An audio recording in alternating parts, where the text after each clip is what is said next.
Hamas के हमले के बाद इजराइल लगातार गाजा में एयर स्ट्राइक कर रहा है। इजराइल के इस एक्शन का असर दुनिया भर में देखा जा रहा है।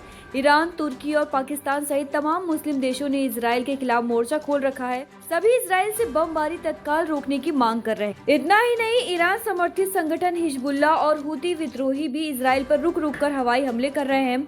इजराइल और हमास के बीच जारी जंग का असर समुद्री व्यापार में दिख रहा है और अब हमास समर्थित संगठन समुद्री जहाजों पर हमला करने से भी नहीं चूक रहे हैं।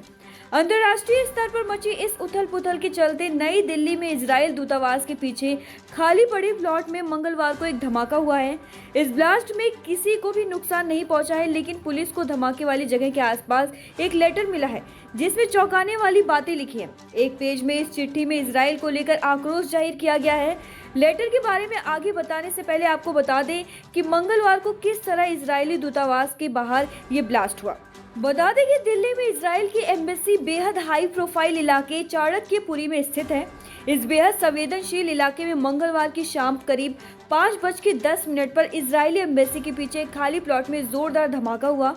आसपास के कई लोगों ने इस धमाके की आवाज सुनी। इस बीच शाम 6 बजे दिल्ली के फायर सर्विस डिपार्टमेंट के पास एक अज्ञात शख्स ने फोन किया और इस विस्फोट की जानकारी दी। मामला इजरायली दूतावास से जुड़ा होने के कारण दिल्ली पुलिस के स्पेशल सेल की एक टीम तुरंत बम निरोधक दस्ते के साथ घटना स्थल पर पहुंच गई। शुरुआती जांच में यह स्पष्ट नहीं हो पाया कि ब्लास्ट आखिर हुआ किस ऑब्जेक्ट में था और न ही उस शख्स के बारे में पता चल सका जिसने फोन करके इस धमाके की सूचना फायर सर्विस डिपार्टमेंट को दी। स्पेशल सेल की टीम ने जब गहनता से जांच पड़ताल शुरू की तो धमाके वाली जगह से थोड़ी दूर एक पेज का एक लेटर मिला। चिट्ठी इजराइल के राजदूत को संबोधित करते हुए लिखी गई थी। बताया जा रहा है कि चिट्ठी में न सिर्फ इजराइल के खिलाफ गुस्से का इजहार किया गया है बल्कि बदला लेने की बात भी कही गई है। ये लेटर किसी ने हाथों से नहीं लिखा है बल्कि इसे टाइप किया गया है। चिट्ठी में गाजा में चल रहे इजराइल के एक्शन का जिक्र भी किया गया है। लेटर मिलने के बाद अब पुलिस 3 अलग अलग एंगल को लेकर जांच कर रही है। पहला एंगल यह है कि आखिर इजरायली दूतावास के पास किसने और क्यों धमाका किया। दूसरा एंगल यह है कि धमाके वाली जगह से थोड़ी दूर पर यह लेटर क्यों फेंका गया और क्या वाकई में इस लेटर का धमाके से कोई कनेक्शन है। तीसरी जांच इस बात को लेकर की जा रही है कि आखिर धमाके की सूचना देने के लिए किसने कॉल किया था। दिल्ली एनसीआर में बुधवार सुबह से सड़कों पर धुंध और धुआं देखने को मिल रहा है। इस सीजन में पहली बार कई इलाकों में जीरो विजिबिलिटी देखने को मिल रही है। नोएडा एक्सप्रेसवे पर वाहन चालकों को खासी मशक्कत करनी पड़ रही है। सुबह 6 बजे सड़कों पर वाहन रेंगते हुए आगे बढ़ते दिखे।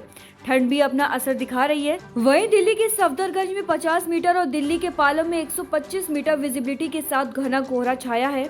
पंजाब के अमृतसर एयरपोर्ट पर 0 मीटर, पटियाला में 25 मीटर, उत्तर प्रदेश के बरेली में 25 मीटर, लखनऊ में 25 मीटर, प्रयागराज में 25 मीटर और वाराणसी में 50 मीटर और झांसी में 200 मीटर विजिबिलिटी रिकॉर्ड की गई है। इसके अलावा मध्य प्रदेश के ग्वालियर में 200 मीटर, राजस्थान के गंगानगर में 50 मीटर, दिल्ली के सफदरगंज में 50 मीटर, दिल्ली के पालम में 125 मीटर विजिबिलिटी रिकॉर्ड की गई है। इसके साथ ही राष्ट्रीय राजधानी में आने वाली ट्रेन और फ्लाइट्स भी लेट है। घने कोहरे के कारण दिल्ली हवाई अड्डे पर फ्लाइट्स देरी से आ रही हैं। घरेलू और अंतर्राष्ट्रीय करीब 110 उड़ानें प्रभावित हो रही हैं। मौसम विभाग का कहना है कि पंजाब, हरियाणा, चंडीगढ़, दिल्ली, उत्तर प्रदेश, उत्तरी राजस्थान, उत्तरी मध्य प्रदेश समेत उत्तर पश्चिम भारत और आसपास के मध्य भारत के कुछ हिस्सों में घना कोहरा देखा गया है। इन क्षेत्रों में बहुत घना कोहरा दर्ज किया गया है। इससे पहले मंगलवार को घने कोहरे के कारण कई उड़ानों और ट्रेनों में देरी हुई। दिल्ली का अधिकतम तापमान मंगलवार को 23.8 डिग्री सेल्सियस रहा। घने कोहरे के कारण कई इलाकों में विजिबिलिटी प्रभावित हुई और हवा का गुणवत्ता बहुत खराब श्रेणी में रही।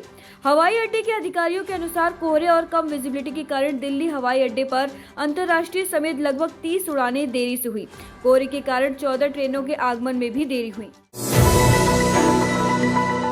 इस वक्त की बड़ी खबर, जहां यमुना में अमोनिया का स्तर बढ़ने से वजीराबाद व चंद्रावल प्लांट पूरी क्षमता से पानी का उत्पादन नहीं कर पाएंगे। ऐसे में आधी दिल्ली में जल आपूर्ति प्रभावित हो सकती है। सबसे ज्यादा असर पूर्वी और दक्षिणी पूर्वी दिल्ली में पड़ सकता है। मध्य दिल्ली में कम दबाव से पानी आएगा। आपको बता दें कि जल बोर्ड के मुताबिक 2 दिन से अमोनिया के कारण वजीराबाद व चंद्रावल प्लांट पूरी क्षमता के साथ काम नहीं कर पा रहा है। जहां यमुना में अमोनिया का स्तर 2.3 बना हुआ है, सीएचसी के बाद प्लांट में अमोनिया का स्तर घटकर 1.6 तक पहुंच पाया है। यह स्तर 1.2 होने के बाद ही प्लांट पूरी क्षमता से काम कर सकेगा। उम्मीद की जा रही है कि बुधवार दोपहर तक अमोनिया का स्तर कुछ कम हो सकता है, उसके बाद ही पानी का उत्पादन सामान्य हो सकता है। इसके अलावा भूमिगत जलाशय और बूस्टर पंपिंग की सफाई का काम बुधवार से शुरू होगा। इस कारण पूर्वी व दक्षिणी पूर्व दिल्ली में 2 दिन तक आपूर्ति बाधित रहेगी। पंजाबी बाग में एक युवक की चाकू से गोदकर हत्या कर दी गई। पुलिस ने सीसीटीवी कैमरे के जरिए आरोपी की पहचान कर उसे गिरफ्तार कर लिया। पूछताछ में आरोपी ने दावा किया कि युवक उधार दिए 1,000 रुपए मांगने उसके घर गया था, जहां उसकी गैर मौजूदगी में युवक ने परिवार वालों के साथ दुर्व्यवहार किया, जिसका बदला लेने के लिए उसने वारदात को अंजाम दिया। बता दें कि आरोपी की पहचान पश्चिम विहार की जनता कॉलोनी निवासी मोहम्मद अब्दुल्ला के रूप में हुई है। वह अपने घर में इलेक्ट्रॉनिक उपकरणों की मरम्मत करता है। पुलिस अधिकारियों ने बताया कि 22 दिसंबर की दोपहर पुलिस को महादीपुर जेजे कॉलोनी में एक युवक को चाकू मारे जाने की जानकारी मिली। पुलिस मौके पर पहुंच गई। कमरे में एक युवक का शव खून से लथपथ पड़ा मिला। शरीर पर चाकू के घाव थे। मृतक की शिनाख्त विनोद के रूप में हुई है। जांच में पता चला कि विनोद अपने भाई लोकेश के साथ जेजे कॉलोनी में किराए पर रहता था। विनोद बेरोजगार था। पुलिस की क्राइम और फॉरेंसिक टीम ने मौके की जांच कर साक्ष्य इकट्ठा किया। उसके बाद शव पोस्टमार्टम के लिए भेज दिया गया। पंजाबी बाग थाना पुलिस ने हत्या का मामला दर्ज कर लिया। इस दौरान निरीक्षक योगेंद्र कुमार के नेतृत्व में पुलिस टीम ने जांच शुरू की। पुलिस टीम ने जेजे कॉलोनी और पश्चिम विहार के आसपास के 30 सीसीटीवी कैमरों की जांच की। एक फुटेज में आरोपी कैद हो गया। फुटेज के जरिए पुलिस ने आरोपी की पहचान कर ली। तकनीकी जांच के बाद पुलिस ने पश्चिम विहार और मुकुंदपुर में उसके कई ठिकानों पर छापे मारे। 25 दिसंबर को पुलिस ने मोहम्मद अब्दुल्ला को समता विहार मुकुंदपुर से गिरफ्तार कर लिया। पुलिस ने उसके निशानदेही पर घटना के समय पहने कपड़े, जूते और हत्या में इस्तेमाल चाकू भी बरामद कर लिए। दिल्ली जयपुर हाईवे पर देर रात एक स्लीपर बस में भीषण आग लग गई। बस राजस्थान की खाटू श्याम से दिल्ली आ रही थी। सूचना पर पहुंची दमकल की गाड़ियों ने आग पर काबू पाया। दिल्ली जयपुर हाईवे पर सिद्रावली के पास बस में आग लगने की घटना हुई है। जानकारी के मुताबिक बस में लगभग 40 से 45 लोग मौजूद थे। गनीमत यह रही कि आग लगते ही सभी यात्रियों को सकुशल बाहर निकाल लिया गया।